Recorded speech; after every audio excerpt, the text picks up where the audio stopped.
Hello दोस्तों, नमस्कार। एक बार फिर से आप सभी का बहुत बहुत स्वागत है आपके अपने परिवार मैथ्स वाटिका में। दोस्तों, मैं हूं रुपेश यादव और इस वीडियो में हम लोग मैथमेटिक्स के 10 वैसे क्वेश्चन को देखेंगे जो रेलवे एग्ज़ाम में बार बार पूछे जाते हैं। इससे पहले भी हमने इस सीरीज़ के वीडियोज़ को अपलोड किया है, जिसके प्लेलिस्ट का लिंक आपको इस वीडियो के डिस्क्रिप्शन में मिल जाएगा। इसके अलावा प्ले स्टोर से मैथ्स वाटिका एप्लीकेशन को डाउनलोड करके आप हमारे साथ पेड बैच में भी जुड़ सकते हैं। वहाँ पे आपको 350 रुपये में कंप्लीट मैथमेटिक्स और 350 में कंप्लीट रीजनिंग कराया जाएगा। तो आइए शुरू करते हैं आज के क्लास को। देखिएगा, पहला क्वेश्चन आपके सामने है और ज़्यादातर उन क्वेश्चंस को यहाँ पे शामिल किया गया है जो आपका 2021 और 20 में पूछा गया है। देखिएगा क्वेश्चन क्या है। बोला है पहली 25 विषम संख्याओं का योगफल क्या होगा। आपको केवल 25 का कर देना है स्क्वायर, और 25 का स्क्वायर कितना होता है, 625 होता है। यानी प्रथम इन विषम संख्याओं का योग क्या होगा, n स्क्वायर हो जाएगा। अगर क्वेश्चन आपसे यह पूछा जाए कि पहला n विषम संख्याओं का योग क्या होगा, n स्क्वायर। जैसे पहले 10 विषम संख्याओं का योग तो 10 का स्क्वायर 100, पहले 50 विषम संख्याओं का योग तो 50 का स्क्वायर 2500। देखिएगा, जैसे पहला 2 विषम संख्या क्या होगा, 1 और 3 होगा। इसका योग देखिए, पहला 2 विषम संख्याओं का योग 2 के स्क्वायर के बराबर है। हाँ सर है, 2 का स्क्वायर 4, 1 और 3 4। पहला 3 विषम संख्या लीजिए, क्या होगा, 1 3 और 5। इसका योग, पहला 3 विषम संख्या है ना, इसका योग कितना होगा, 5 3 8 और 1 9 होगा। यहाँ से वैसे भी देखिए, पहला 3 विषम संख्याओं का योग कितना होता है, 3 का स्क्वायर यानी कि 9 होता है। तो जब भी आपसे पूछा जाए कि प्रथम n विषम संख्याओं का योग क्या होगा, तो आपको क्या करना है, n स्क्वायर। लेकिन सम संख्या के केस में क्या करना है, स्क्वायर करने के बाद जिस वैल्यू का आप स्क्वायर करिएगा उसी वैल्यू को इसमें क्या करना है, जोड़ लेना है।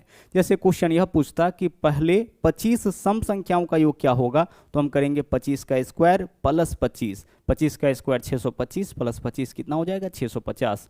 पहले 20 सम संख्याओं का योग क्या होगा, 20 का स्क्वायर प्लस 20। 20 का स्क्वायर 400 प्लस 20 कितना हो जाएगा, 420 हो जाएगा। ठीक है, चलिए सेम क्वेश्चन आपका एक और है, इसको भी हम लोग देख लेते हैं। यहाँ पे देखिए क्वेश्चन क्या है, 0 से 52 के बीच सभी विषम संख्याओं का योग क्या होगा।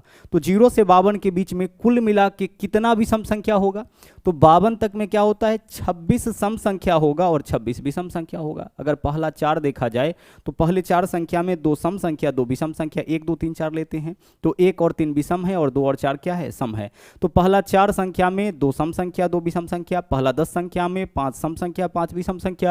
उसी तरीके से 52 तक में क्या होगा, 26 सम संख्या और 26 विषम संख्या। तो क्वेश्चन यही है कि 0 से 26 के बीच के सभी विषम संख्याओं का योग क्या होगा। तो हम क्या करेंगे, केवल 26 का स्क्वायर करेंगे, और 26 का स्क्वायर कितना होता है आपका, 26 का स्क्वायर आपका होता है 25 का स्क्वायर 625 ना, 676। तो 676 जो है यही आपका क्या होगा, इस क्वेश्चन का सही आंसर हो जाएगा। ठीक है, चलिए आगे बढ़ते हैं। आगे देखिएगा, यहाँ पे एक क्वेश्चन क्या है कि 1000 और 3000 के बीच ऐसी कितनी संख्याएं हैं जो 7 से पूर्णतः विभाज्य है। बहुत ही इंपॉर्टेंट क्वेश्चन है और मोस्ट रिपीटेड यह आपका क्वेश्चन है। क्वेश्चन क्या है, 1000 और 3000 के बीच। तो सबसे पहले दोनों संख्या लिखेंगे, 1000 भी और 3000 भी। ठीक है, आगे देखिए क्वेश्चन में एक भाषा देखेंगे कि यहाँ पे बीच है कि तक है। यहाँ बीच दे रखा है, कभी कभी क्वेश्चन में तक भी देता है। तो अगर बीच बोले तो क्या करना है कि दोनों में से बाद वाला में से आपको एक कम कर लेना है। इसके बीच में ही रहना है तो इसमें से क्या करना पड़ेगा, एक कम करना पड़ेगा। यानी आपको क्या करना है कि दोनों जो आपका यहाँ पे दे रखा है बाउंड्री, उसको लिखना है। बीच बोले तो बाद वाला में से एक कम करना है, और तक बोले तो पहले वाला में से एक कम करना है। यानी एक कम तो आपको हर हाल में करना है। अब आगे कितना से विभाजित होने वाली संख्या पूछा है, 7 से। तो यहाँ भी बट्टा में 7 वैल्यू होगा और यहाँ भी बट्टा में क्या होगा, 7 होगा। अब इस दोनों का जो अंतर होगा वही हमारा आंसर होगा। अंतर का मतलब होगा बड़ी वैल्यू माइनस छोटी वैल्यू। तो आइए कैलकुलेशन करते हैं। जो भी कैलकुलेशन आप करिएगा पूर्णांक में करिएगा, क्योंकि आप इसकी संख्या निकालने जा रहे हैं। ठीक है, और इसकी जो संख्या होगी 7 से कटने वाली संख्याओं का जो संख्या होगा वो हमेशा पूर्णांक की फॉर्म ही आएगा। तो 7 से अगर हम इसमें भाग देते हैं तो क्या होगा, 7 एकम 7, 3 हो जाएगा 30, 7 चौके 28, 2 बचेगा 20, 7 दूना 14, 142। ठीक है, माइनस यहाँ पे कितना हो जाएगा आपका 2999, यही तो होगा। 7 से भाग करिए, 7 चौके 28, 1 बचेगा 19, 7 दूना 14, 5 बचेगा 59, 7 अठे 56, 426। 426 में से क्या करना है आपको, 142। हमेशा बड़ी वैल्यू में से छोटी वैल्यू माइनस करना है। तो 426 में से 142 माइनस करिए, 6 में से 2 माइनस करेंगे 4 हो जाएगा, और 12 में से 4 माइनस करेंगे 8 हो जाएगा। यह आपका 3 में से 1 माइनस करेंगे 2, यानी 284 जो है वह आपका यहाँ पे आपका आंसर हो जाएगा, यानी विकल्प बी। हमेशा क्या करना है, सबसे पहले दोनों जो आपका एंड दे रखा है उसको लिखेंगे, उसके बाद अगर बीच बोले क्वेश्चन में तो बाद वाले में से एक कम, और तक रहने पर पहले वाला में से एक कम। इसके बाद देखिए जितना से विभाजित होने वाली संख्या पूछा है उतना से हम करेंगे भाग, और इस दोनों का आपको अंतर निकालना है। यहाँ जो कैलकुलेशन करिएगा पूर्णांक में ही करिएगा, पॉइंट में आपको जाने की आवश्यकता नहीं है, ठीक है। चलिए आइए अब अगले क्वेश्चन को देखते हैं। यहाँ पे देखिए यह क्वेश्चन आपका लगातार पूछा जा रहा है, ठीक है। 2018 हो, 19 हो, 20 हो, 21 हो, हर बार एग्जाम में इस तरह का क्वेश्चन आपको मिलेगा, चाहे ग्रुप डी का एग्जाम हो या एसएससी के किसी भी लेवल का एग्जाम हो। a+1/a का मान दे रखा है 5, और आपसे क्या पूछा है, a³ + 1/a³ का मान। तो a+1/a का मान दे करके अगर a³ + 1/a³ का मान पूछे तो एक बार इस वैल्यू को हम लोग करते हैं क्यूब, क्योंकि पावर 1 से कहाँ जाना है, पावर 3 में। तो 5 है तो 5 का पहले करेंगे क्यूब, और एक बार इस वैल्यू को करते हैं तिगुना। क्या क्या करना है, एक बार इस वैल्यू को करना है क्यूब, क्योंकि क्यूब में जाना है आपको, और एक बार इसी वैल्यू को करना है तिगुना। आगे देखिए, अगर माइनस वाला रहता है तो बीच में प्लस, और अगर प्लस वाला रहे तो बीच में क्या करना है, माइनस। यहाँ पे आपको उल्टा काम करना होता है, माइनस वाला रहने पर बीच में प्लस, और प्लस वाला रहने पर बीच में क्या करते हैं, माइनस। अब कैलकुलेट करिए, 5 का क्यूब 125 और 3 पंचे 15, 125 में से 15 माइनस करेंगे कितना हो जाएगा, 110। तो विकल्प बी जो है वह आपका यहाँ पे आंसर बन जाएगा। और अलजेब्रा भी हम बहुत अच्छी तरह से पढ़ा रखे हैं। अगला क्वेश्चन देखिएगा, यह भी जो क्वेश्चन है आपका मोस्ट रिपीटेड यह क्वेश्चन है। इस तरह का क्वेश्चन लगातार एग्जाम में अभी पूछा गया है। p का वैल्यू दे रखा है 5 - 2√6, और इसके बेसिस पर क्या पूछा है, p² + 1/p² का मान। तो इसका मान निकालने के लिए ना, इस फॉर्म में जब भी डाटा दे, इसका वैल्यू निकालने के लिए आपको पहले निकालना होगा या तो p + 1/p का मान या फिर p - 1/p का मान, तभी आप इसका वैल्यू निकाल सकते हैं। तो क्वेश्चन में देखिएगा p का मान कितना दिया है, p का मान गौर से देखिए 5 - 2√6 कितना है, 5 - 2√6 है, ठीक है। अब इसके आधार पर आप 1/p का वैल्यू यानी कि इसका रिवर्स, 1/p का मतलब क्या है, इसका रिवर्स। इसका रिवर्स कैसे निकालिएगा, केवल इसके बीच का चिन्ह बदल दीजिए, ठीक है। कुछ नहीं करना है आपको, केवल इसके बीच का चिन्ह बदलना है। तो 5 - 2√6 है, तो हम क्या लेंगे, 5 + 2√6 लेंगे। यह किसका वैल्यू हो जाएगा, यह वैल्यू हो जाएगा 1/p का। तो जब भी इस तरीके से डाटा दे तो आपको क्या करना है कि अगर p का मान दे तो 1/p का मान केवल उसके बीच के चिन्ह को बदल के निकालना है। उसी तरीके से x का मान दे, 1/x का मान निकालना होगा, तो केवल इसके बीच के चिन्ह को आपको क्या करना है, बदलना है। अब आगे p का वैल्यू पता है, 1/p का वैल्यू पता है, अगर हम इसको जोड़ेंगे तो क्या प्राप्त होगा, p + 1/p का वैल्यू, ठीक है। p + 1/p, इन दोनों को जोड़िए, तो p + 1/p, तो इन दोनों वैल्यू को भी जोड़िए। जोड़ेंगे तो क्या होगा, देखिए यहाँ माइनस में यहाँ प्लस में कट जाएगा, 5 और 5 कितना, 10। तो p + 1/p का मान 10 आ गया। अब p + 1/p का मान 10 है, तो p² + 1/p² का मान निकालने के लिए क्या करेंगे, इसी वैल्यू का एक बार करेंगे स्क्वायर। p + 1/p का मान 10 है, स्क्वायर में जाना है, तो इस वैल्यू का हम क्या करेंगे, स्क्वायर। और स्क्वायर वाले में क्या करते हैं हम, 2 माइनस करते हैं, या तो माइनस करेंगे या प्लस करेंगे। अगर प्लस वाला दे करके पूछे तो हम यहाँ पे माइनस करेंगे, और यहाँ अगर माइनस वाला वैल्यू देता तो हम क्या करते, प्लस करते, उल्टा करते हैं। तो 10 का स्क्वायर 100, 100 में से 2 माइनस करेंगे कितना हो जाएगा, 98।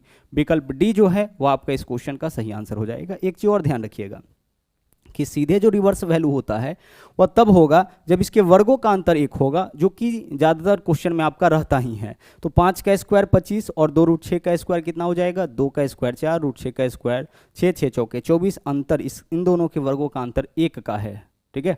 चलिए अब बढ़ेंगे हम लोग आगे, वास्तव में इसका परिमेयकरण किया गया है।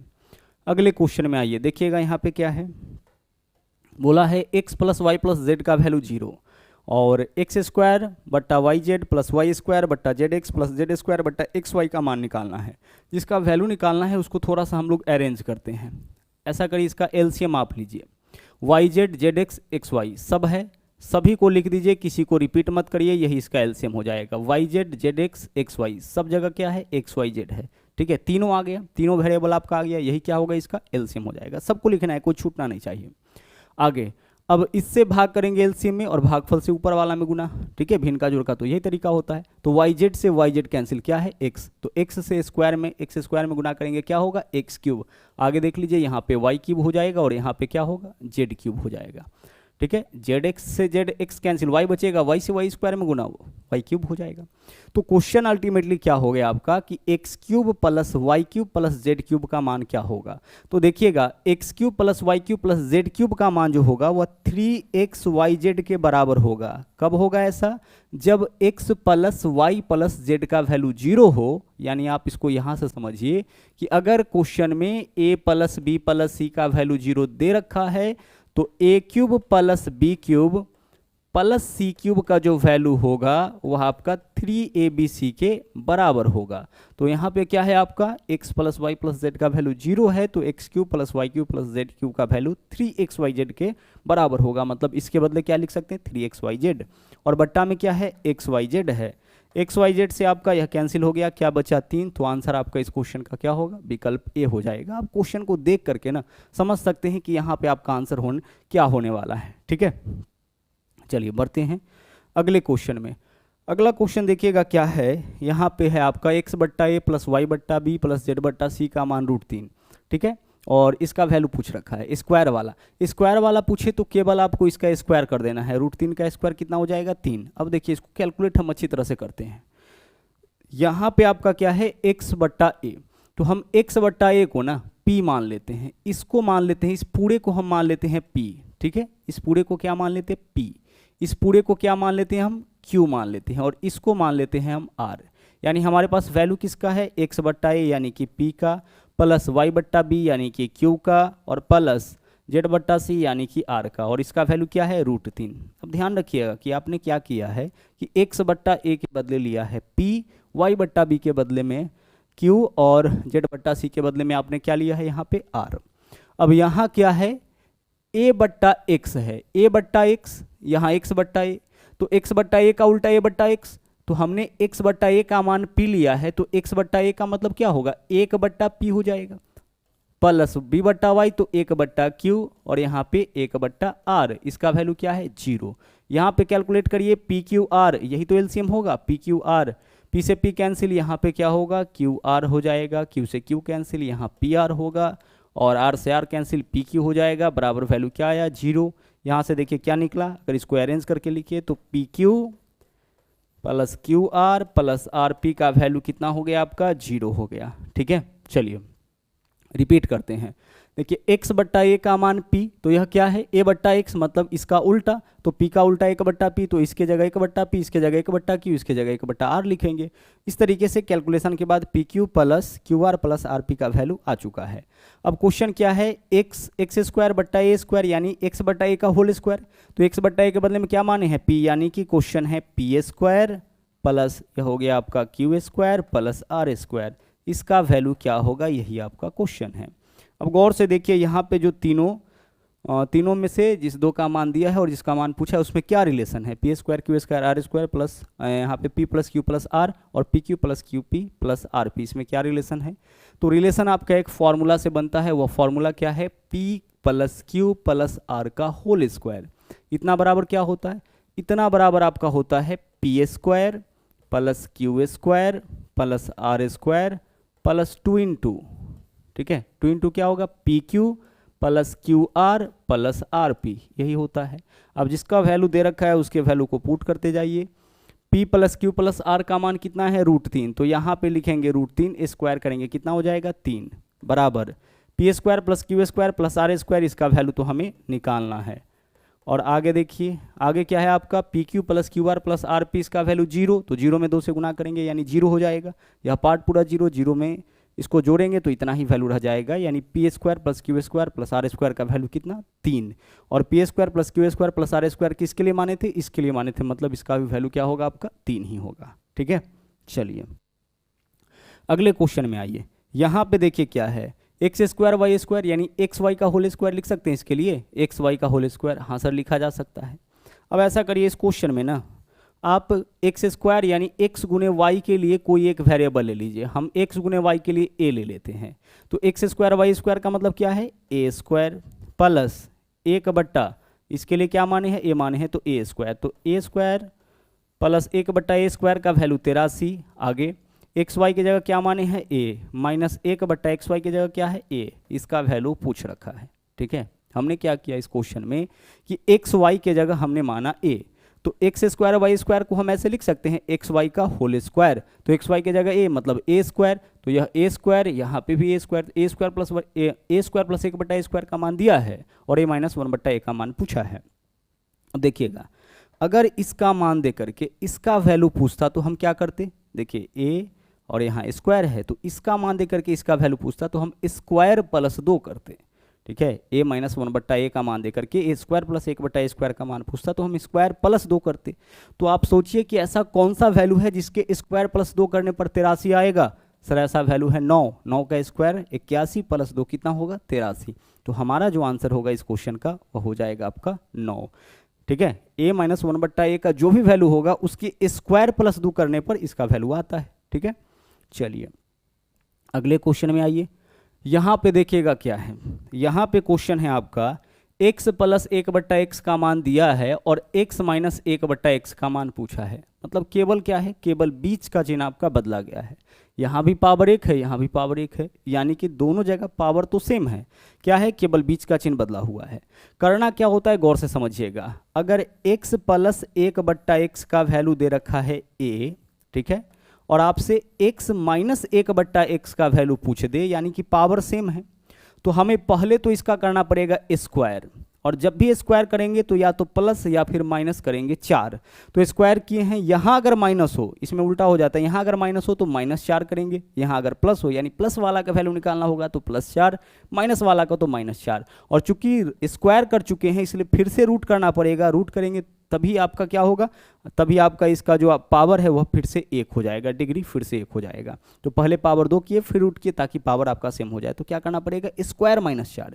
इसी में अगर इसका वैल्यू दे करके इसका वैल्यू पूछे तो क्या करेंगे, रूट अंडर स्क्वायर +4, प्लस वाले के लिए +4, माइनस वाला के लिए -4, और इसको आपको ध्यान में रखना पड़ेगा, ठीक है, चूंकि यहाँ से क्वेश्चन बराबर पूछा जाता है। तो x प्लस 1/x का वैल्यू √29, इसका मान पूछा है, तो हम क्या करेंगे √29 का करेंगे स्क्वायर, कितना हो जाएगा 29, माइनस कितना 4, किसी भी रूट वाले संख्या का स्क्वायर करिएगा रूट हट जाएगा, 29 - 4 25, 25 का वर्गमूल 5। तो आंसर आपका इस क्वेश्चन का क्या होगा, विकल्प सी हो जाएगा, ठीक है। चलिए तो यह था आपका आज का आखिरी क्वेश्चन, आज के लिए इतना ही। और हाँ, अगर आप हमारे चैनल पर नए हैं तो इस चैनल को सब्सक्राइब जरूर करिए, इसके अलावा लाइक और शेयर करते रहें। तो मिलते हैं अगले वीडियो में फिर से एक नए कॉन्सेप्ट के साथ। थैंक यू, जय हिंद।